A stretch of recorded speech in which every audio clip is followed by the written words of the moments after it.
Hello বন্ধুরা, দেখো নতুন একটা রেসিপি নিয়ে চলে এসেছি। আমার নাম সন্ধ্যা, সন্ধ্যা চ্যানেলে অনেক অনেক স্বাগত। তো দেখো, আগে একটা ট্যাংরা মাছের ভিডিও আমি ছেড়েছি। তো সেই ট্যাংরা মাছের ভিডিওটা আমার করতে নিয়ে কোনো কারণে আমার ভিডিওটা কেটে যায়। তো আমি লাস্টে মাছ ভাজা টাজা হয়ে গেছে, কিছু তোমাদেরকে দেখাতে পারিনি, সেইভাবে আমি ছেড়ে দিয়েছি। তো আমার সাথে ভিউজ ভালো পেয়েছি আমি। তো দেখো, আবারও আমি ট্যাংরা মাছ নিয়ে এসেছি। তো ট্যাংরা মাছটা ভাজা হয়ে গেল। তারপরে আমি দেখো লম্বা লম্বা করে বেগুন, ট্যাংরা মাছের তেলেই বেগুনটা ভেজে নিলাম। ভেজে নিয়ে আমি দেখো আলুটা দিয়ে দিলাম।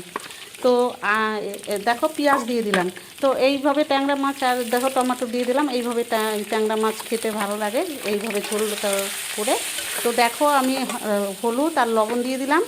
দিয়ে তোমরা কিন্তু এইভাবে ট্যাংরা মাছটা দেখো। আর এই মশলাটা কিন্তু তোমাদেরকে দেখাতে পারিনি, কিন্তু আগের দিনের মশলা আমার জিরা, আদা, কাঁচা লঙ্কা বাটা ফ্রিজে ছিল, সেই মশলাটা আমি দিয়ে দিয়েছি। তরকারি কষিয়ে আমি জলটা দিয়ে দিলাম। তো দেখো, এইভাবে যদি তোমরা ট্যাংরা মাছ করে খেতে পারো, খুবই কিন্তু স্বাদ লাগে। আর এই গরমের ভিতরে এরকম যদি হালকা পাতলা ঝোল, অল্প মশলায় পাতলা ঝোল করে খেতে পারো, খুবই ভালো লাগে। তো তোমরা আমার এই রেসিপিটা দেখে তোমরা একবার রান্না করে দেখবা। দেখো, তো এই ট্যাংরা মাছের এইটা আমি কিন্তু পরে আবার সোমবার দিব, সেই জন্য আমি ট্যাংরা মাছের ঝোলটা নামিয়ে নিলাম। মানে মাছটা কিন্তু আমি কড়াইতে ঝোলে দিইনি, আমার গাবলাতে মাছটা ছিল, সেই মাছের ভিতরে আমি তরকারিটা ঢেলে নিয়েছি।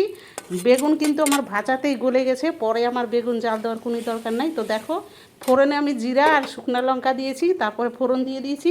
এই দেখো, আর করে আমি কিন্তু জিরাটা মানে ভেজে উঠিয়ে আবার পাটা বেটে আমি সেই জিরা বাটাটা দিয়ে দিলাম। তো এইভাবে তোমরা রান্না করে খাবা, আর একটু আমার রান্নাটা দেখবা, তাহলে দেখবা যে খুবই ভালো লাগে এইভাবে খেতে। আর দেখো, বেগুন কিন্তু একবারে গোটা গোটা আছে, একটা বেগুন কিন্তু আমার ভাঙেনি, আর বেগুন কিন্তু গলেও গেছে। তো দেখো ভিডিওটা কেমন লাগছে, এইভাবে তোমরা রান্না করে খাবা, খুবই ভালো লাগবে।